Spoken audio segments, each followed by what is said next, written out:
Hello friends, आज हम देखेंगे आधुनिक इतिहास सुपर 20 क्वेश्चंस का पार्ट नंबर 3। ठीक है, अभी तक 2 पार्ट में बना चुका हूँ जिसमें सुपर 20 क्वेश्चंस लगभग 40 क्वेश्चन उसमें हो चुके हैं। और जो कि वो 40 नहीं है, रियल में वो कम से कम अगर आप उन्हें एक एक को जोड़ेंगे ना, उसमें जो क्वेश्चंस निकल रहे हैं तो वो 200 क्वेश्चंस के लगभग सीरीज़ है। ठीक है, ऐसे ही ये 20 क्वेश्चन है। आप पेन लेकर बैठ जाइए, मार्क करते रहिए। अगर इस 20 क्वेश्चन में आपको 100 क्वेश्चन ना मिल जाएं, देखिएगा आप। और वीडियो को जल्दी जल्दी लाइक कर दीजिए, शेयर कर दीजिए और सब्सक्राइब कर दीजिए। अगर आपने अभी तक जो पिछली 2 सीरीज़ हैं इसकी नहीं देखी है तो जल्दी जाओ, उसे जल्दी से पहले देखो और तुरंत वापस आओ। चलिए आगे बढ़ते हैं। तो जो पहला क्वेश्चन है वो है, पी मित्रा का नाम किस क्रांतिकारी संगठन की स्थापना के साथ जुड़ा हुआ है? जल्दी से देखिए क्या है और इसका राइट। ठीक है, अनुशीलन समिति से पी मित्रा का नाम जुड़ा हुआ है। अब इनके बारे में थोड़ी सी बात जान लेते हैं।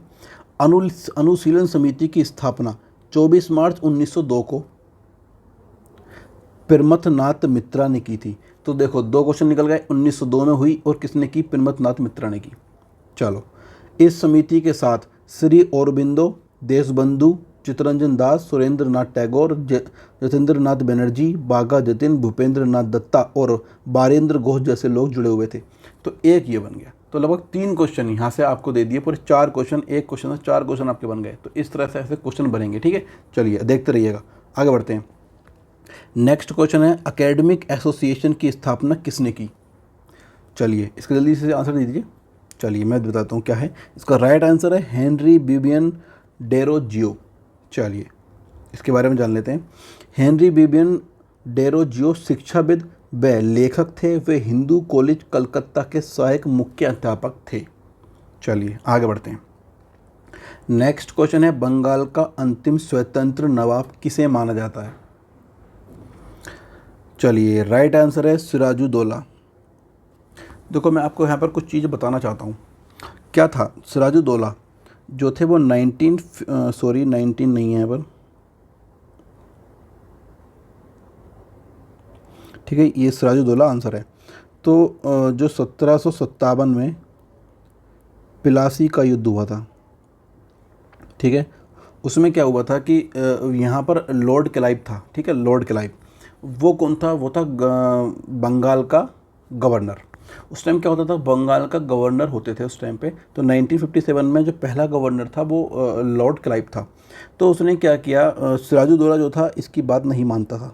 तो इसने सोचा कि जो इसकी सीट है, जो बंगाल का जो नवाब है, इसे हटा दिया जाए और अपना ही कोई बंदा बैठा दिया जाए, ताकि जो हमारे यहाँ पर व्यापार है या किसी प्रकार का कुछ भी करना है तो उसमें आसानी हो जाए। तो अब इसने क्या किया, प्लासी का युद्ध हुआ और प्लासी के युद्ध में सिराजुद्दौला को हरा दिया गया। उसमें मीर कासिम जो था वो इसका सेनापति था और मीर कासिम ने दिया है धोखा। और मीर कासिम ने धोखा दिया तो वो अंग्रेज़ों के साथ मिल गया। अंग्रेज़ों ने मीर कासिम का साथ दिया और मीर कासिम को बंगाल का नवाब बना दिया। अब मीर कासिम लगभग 7 साल बंगाल का नवाब रहा।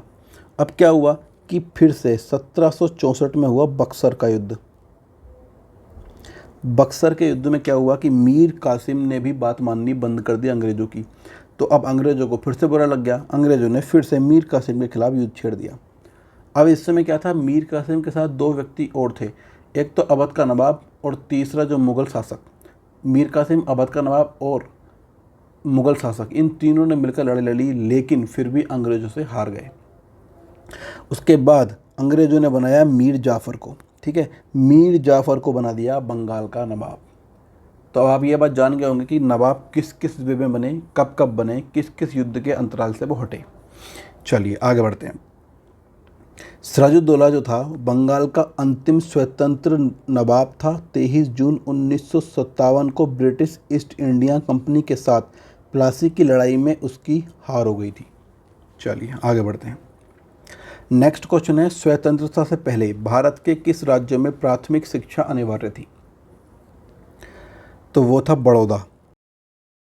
बड़ौदा एक ऐसा जगह थी जहां भारत के जो राज्य है उसमें प्राथमिक शिक्षा अनिवार्य थी। बड़ौदा रियासत में 1906 में प्राथमिक शिक्षा को अनिवार्य बनाने के लिए कानून पारित किया गया था। इस 7 से 12 वर्ष के बच्चों के लिए प्राथमिक शिक्षा को अनिवार्य कर दिया गया था। ये क्वेश्चन बन सकता है कि 7 से 12 उम्र दी जा सकती है कि किस वर्ग के बच्चे के लिए स्वतंत्रता से पहले बड़ौदा के अंदर मान्यता दी गई थी प्राथमिक शिक्षा की। तो 7 से 12, और कब दी गई? 1906 में। चलिए, 1896 का कांग्रेस अधिवेशन किस लिए जाना जाता है? अब इसमें क्या किया गया था? भारत का राष्ट्रीय गीत पहली बार गाया गया था 1896 का कांग्रेस अधिवेशन। और ये कहाँ हुआ था? तो ये हुआ था कलकत्ता में, जो आज का कोलकाता है। वंदे मातरम की रचना बंकिम चंद्र चटर्जी ने मूल रूप से संस्कृत में की थी। वंदे मातरम उनके उपन्यास आनंद मठ से लिया गया है। यह उपन्यास 1882 में प्रकाशित हुआ था। चलिए आगे बढ़ते हैं। नेक्स्ट क्वेश्चन है, भारत के राष्ट्रगान का शीर्षक क्या था? शीर्षक था भारत विधाता। ठीक है, चलिए। बंगाल का राष्ट्रीय गान की रचना रविंद्रनाथ टैगोर ने मूल रूप से बंगाली में की थी। 24 जनवरी 1950 को संविधान सभा द्वारा इसके हिंदी रूप को राष्ट्रगान के रूप में स्वीकृति दी। इस राष्ट्रगान को 27 दिसंबर 1911 को पहली बार कांग्रेस अधिवेशन में गाया गया था। तो ये क्वेश्चन बनता है कि जो अधिवेशन था, किस अधिवेशन में, सन देता है साथ में कि किस अधिवेशन में पहली बार राष्ट्रगान गाया गया, तो वो 1911 का अधिवेशन था। चलिए, भारत का राष्ट्रगान पहली बार कब गाया गया था? तो अभी आपको बताया कि 1911 कलकत्ता में गाया गया था। जितने भी मेन गांव हुए ना, ये कलकत्ता में ही हुए। भारत का राष्ट्रीय गान पहली बार 1911 में भारतीय राष्ट्रीय कांग्रेस के कलकत्ता अधिवेशन के दौरान गाया गया। अब नेक्स्ट क्वेश्चन देखते हैं। नेक्स्ट क्वेश्चन है, प्लासी की लड़ाई का स्थान प्लासी वर्तमान में किस राज्य में स्थित है? इसका राइट आंसर है पश्चिम बंगाल। पश्चिम बंगाल में ये स्थित है। प्लासी की लड़ाई 23 जून 1857 को ब्रिटिश ईस्ट इंडिया और बंगाल के नवाब के बीच लड़ी गई थी। इस लड़ाई में बंगाल के नवाब सिराजुद्दौला की हार हो गई। ये आपको पहला ही क्वेश्चन मिला था और ये फिर से मिल गया, आपको रिकॉल हो गया होगा सब कुछ। नेक्स्ट देखते हैं, प्रसिद्ध विद्यासागर सेतु किस शहर में स्थित है? राइट आंसर है कलकत्ता में स्थित है। चलिए, विद्यासागर सेतु को दूसरा हुगली सेतु भी कहा जाता है। इस सेतु का नाम समाज सुधारक ईश्वर चंद्र विद्यासागर के नाम पर रखा गया है। नेक्स्ट क्वेश्चन देखते हैं, वेदों की ओर लौटो का नारा किसने दिया? तो भाई ये दिया था स्वामी दयानंद सरस्वती जी ने। वेदों की ओर लौटो, स्वामी दयानंद सरस्वती ने 1875 में आर्य समाज की स्थापना की थी। वे संस्कृत और वेदों के प्रकांड विद्वान थे। भारत में वेदों की छपाई उनके संरक्षण में पहली बार शुरू हुई। सत्यार्थ प्रकाश उनकी सबसे महत्वपूर्ण कीर्तियों में से एक है। चलिए आगे बढ़ते हैं। ये पुस्तक बहुत मेहनत है, ठीक है, याद रखिएगा, सत्यार्थ प्रकाश। साइमन कमीशन किस वायसराय के कार्यकाल के दौरान भारत आया था? तो यह आया था लॉर्ड इरविन के समय में। ठीक है, लॉर्ड इरविन को 3 अप्रैल 1926 को भारत का वायसराय व गवर्नर जनरल नियुक्त किया गया था। 1927 ईस्वी में ब्रिटिश सरकार ने सर स्टेफोर्ड क्रिप्स की अध्यक्षता में साइमन कमीशन का गठन किया। इस आयोग का उद्देश्य 1919 के सुधारों का अध्ययन करना था। चलिए आगे बढ़ते हैं। मुस्लिम लीग के किस अधिवेशन में मोहम्मद अली जिन्नाह को बांटो और छोड़ो का नारा दिया गया था? मतलब मोहम्मद अली जिन्नाह ने किस अधिवेशन में, मुस्लिम लीग के किस अधिवेशन में बांटो और छोड़ो का नारा दिया? तो राइट आंसर है कराची अधिवेशन 1933। चलिए, मुस्लिम लीग की स्थापना 1906 में ढाका में की गई थी।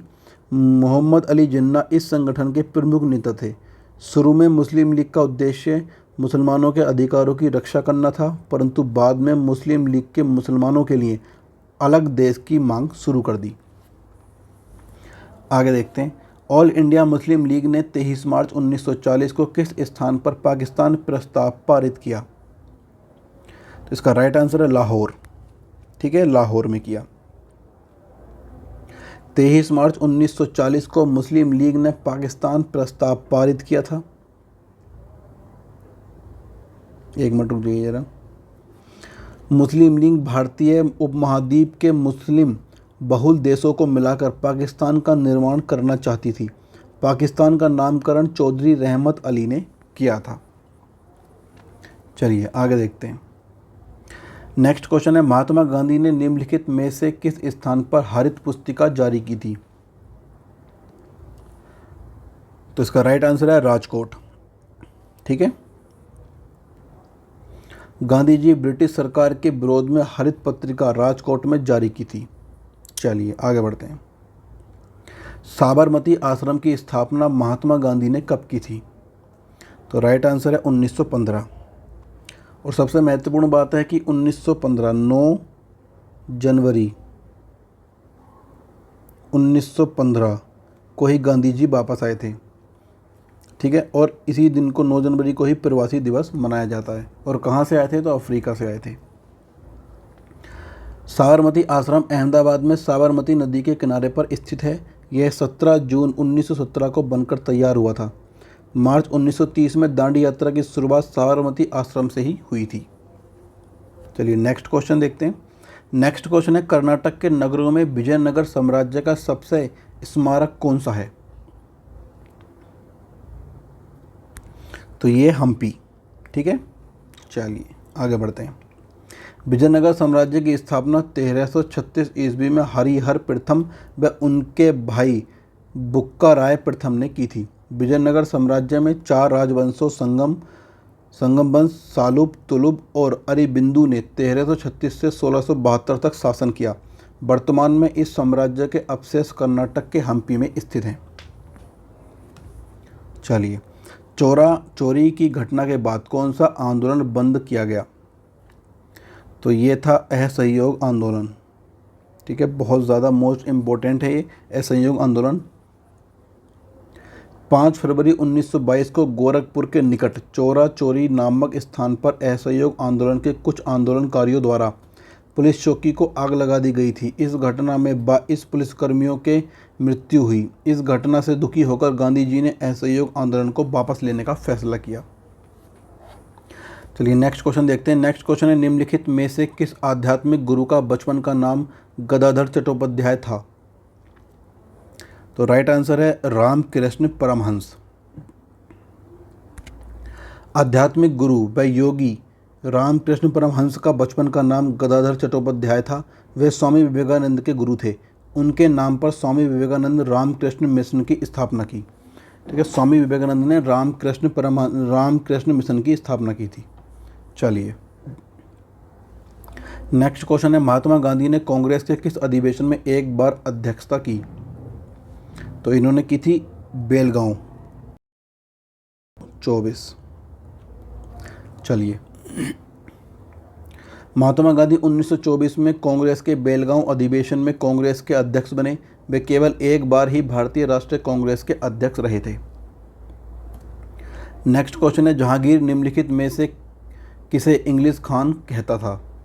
इंग्लिश खान की उपाधि जहांगीर ने किसे दी? ये है मेन क्वेश्चन। तो वो है विलियम हॉकिंस। ठीक है, विलियम हॉकिंस को जहांगीर इंग्लिश खान की उपाधि दी और इसी नाम से वह पुकारता था। विलियम हॉकिंस हेक्टर नामक समुद्री जहाज में भारत की यात्रा पर 1607 में रवाना हुआ। वह अगस्त 1608 को सूरत में पहुंचा। ठीक है, सूरत में कब आया? 1608 में। निकला कब? 1607 में। और किससे आया? तो हेक्टर नामक समुद्री जहाज से आया। चलिए, ये थे सुपर 20 क्वेश्चंस। ये टोटल 60 क्वेश्चंस हो गए हैं। 3 वीडियो बनाई हैं आपके लिए, जिसमें आपको लगभग मोटे मोटे 200 से 300 क्वेश्चंस कवर कर रहे हैं। ये 60 क्वेश्चन ही तो आप इन तक चीज़ें आपको बताई गई हैं, तो आप काफ़ी चीज़ें। ठीक है, तो अगर आपको और भी चीज़ें, ठीक है, और भी कुछ चीज़ों को है तो चैनल के साथ बने रहिए, देखते रहिए। कब क्या नया आ जाए कुछ पता नहीं, तो बने रहिए चैनल के साथ।